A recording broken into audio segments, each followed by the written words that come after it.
What's up, motherfuckers? So, I wanted to gather you all here tonight on this lovely, windy night to go over some of my collecting goals. Yeah, I'm cheating. I've got a cheat sheet right here. But I don't know, almost like a New Year's resolution, I wanted to write some goals down for my physical media collecting going forward and throughout the year of 2025 at least, that I kind of want to try to stick to, although some of these are still a little kind of fuzzy. I haven't really ironed out all the details, but I just wanted to at least get something verbalized. I feel like as soon as you verbalize something, it kind of like sticks in the back of your mind more, and you're more likely to achieve those goals, if that makes any sense to anybody watching this. And also, some of these are goals for the channel in large, and some of these are more specific to actual movie collecting. And I tried to keep most of them related to movie collecting, but they do all kind of tie in together. But anyway, first on my list is to buy the top 10 movies that I have on my yearly rankings list. This is something I do on Letterboxd every year. As I watch movies at the theater, new releases, I put them on a list. Not all of them, but if there is a movie that I see at the theater that I really feel like I click with, and that is a movie that I think I might want to own, that's why in a lot of my little movie reviews, if you want to call them that, movie reactions, I talk about at the end whether or not I would want to actually own the movie, see it again, or never watch it again. And so for the movies that make my top 10 list at the end of the year, I want to own those.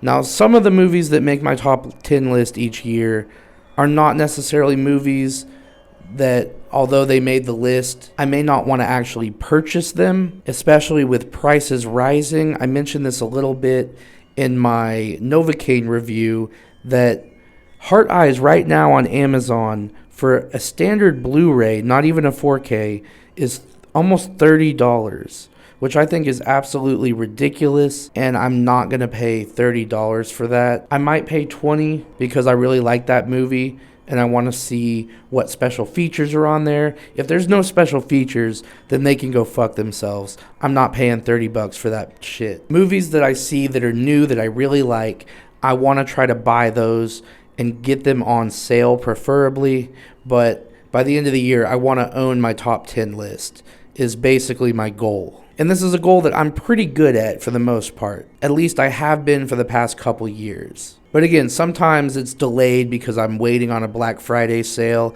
in November or something like that. But going along with saving money, next on my list is I want to go out to specifically thrift stores, half-price books like I did in my vlog video not long ago, and I want to buy cheaper movies, specifically DVDs, but if I could find $3 Blu-rays, that's fine too, obviously. But I want to buy more movies that I've never seen, and I, most importantly, want to sit down and actually watch them.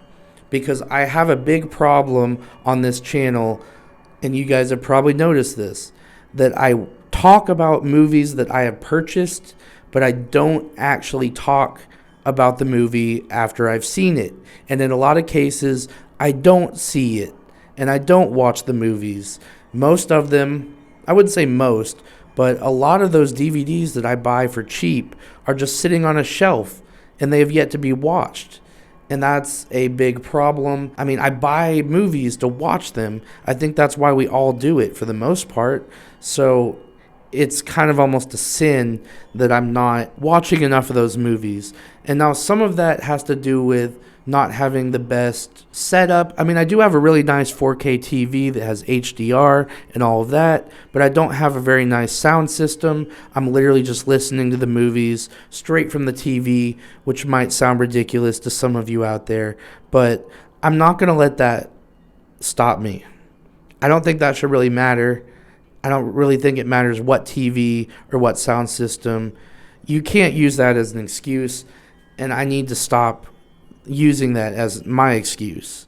and I need to actually sit down and watch the damn movies. Which leads me to part 2 of that sort of goal, is that I want to try to watch at least one movie at home a week.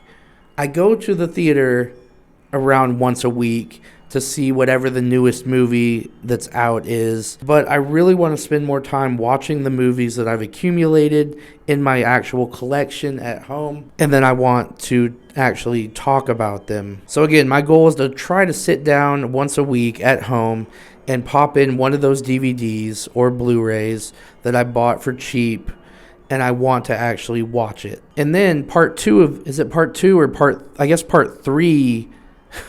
of this goal is that I then want to do a video talking about my experience with those movies.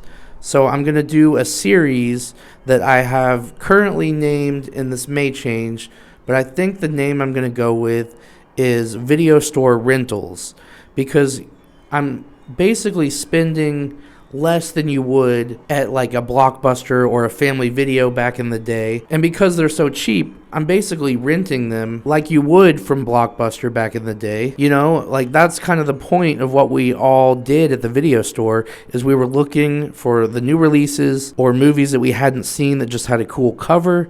And I want to do a video series centered around that idea, along with going to like half-price books and thrift stores.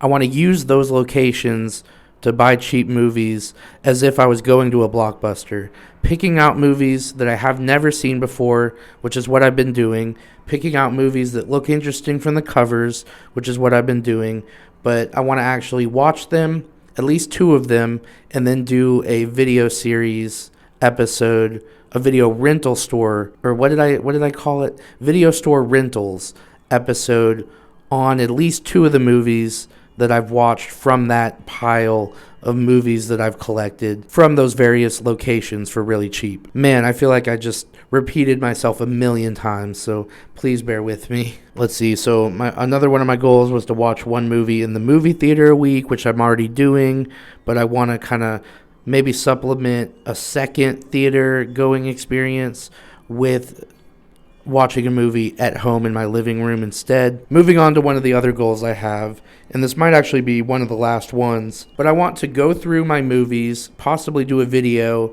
of me going through my movies, and I want to start being really picky on which movies I keep in my collection, which movies I get rid of, and then if I decide to get rid of it and put it in that pile, I want to actually try to sell it or donate it. Now, I don't expect to get much from DVDs, especially these DVDs that I'm buying for $2, but I've already kind of gone through my Vinegar Syndrome movies and decided that I want to sell some of them. I just need to actually go through the process of taking photos, listing them on eBay or Mercari. I want to try out Mercari because I've never used it before. Let me know if you guys have any experiences with eBay or Mercari and which is better in the comments below. And again, if it's a cheap DVD, I want to donate it, whether that's Goodwill or donating it to like a pawn shop or something where they might give you a quarter or a nickel for it. You know, that's better than nothing. But at that point, I may as well just donate it. And I guess if I give it back to Goodwill, I'm kind of just recycling. I think you guys get the idea. Because I do have way too many movies that I am probably never going to watch again. And that's a big criteria for me to keep it in my collection, is sitting down with each movie and thinking to myself, am I ever going to watch this again? Are the special features worth watching again? Is this a movie I even enjoy? Am I ever going to get around to watching it if I've never watched it before? There's a few movies that I probably never will, that I bought just because they were cheap. Most of that was early in my collecting days that I made a big mistake of trying to accumulate quantity over quality movies. You know, I would go on Hamilton Book a lot and buy just a ton of their $5 movies, movies that I don't know anything about, movies that I'll probably never watch. And if I think I might watch them, then I'll add them to that pile with the DVDs that I got for $2 and try to actually sit down and watch them and do a video series on them, like I mentioned before. But yeah, that's it. Those are my goals for collecting physical media throughout the year 2025. Maybe I'll revisit this and do a video following up at the end of the year to see how I did. But my goals are basically to buy my top 10 movies of the year, watch more films at home, buy more $2 DVDs, and use that as sort of like a video store style thing or place to get movies. Sell or donate the movies I watch that I don't want anymore, or movies from my collection that I don't feel like I'm ever going to watch again, and essentially just curate my collection more. Because, I mean, let's face it, I'm running out of shelf space as well, and I really need more shelf space. And I need to force myself to actually list the movies online that are worth selling, like the Vinegar Syndrome ones that I might actually be able to get some money for. Man, I'm just not a big reseller. Like, that's just such a pain in the ass. Like, you're never really going to get what you paid for it because, you know, eBay at least takes so much out of shipping and the taxes and all the stuff they take away from the seller. So it's like at the end of it, you're not really making much money. I don't know why anyone would ever try to be a reseller of physical media, at least movies. It just doesn't make any logistical sense or financial sense to do that. And then I want to do the video series where I actually talk about the content of the movies. So currently I need to watch Hustle and Flow. That's next on my list because I got that on DVD at Goodwill for $2. And I need to finish. I started it, but I haven't finished it. I want to watch Paranormal Entity that was in that like big horror pack. Not horror pack because that's a different thing, but it was that DVD I got at Half Price Books that was like 20 horror movies in one little case. I don't know, whatever you want to call it, but those are going to be the first two of that series most likely. Anyway, thank you guys for watching this as always, and be sure to like, comment, subscribe, all that good stuff. The Patreon is active, so go check that out if you're interested and like what I do, and I'll see you guys in the next video. Peace out. I love the smell of napalm in the morning.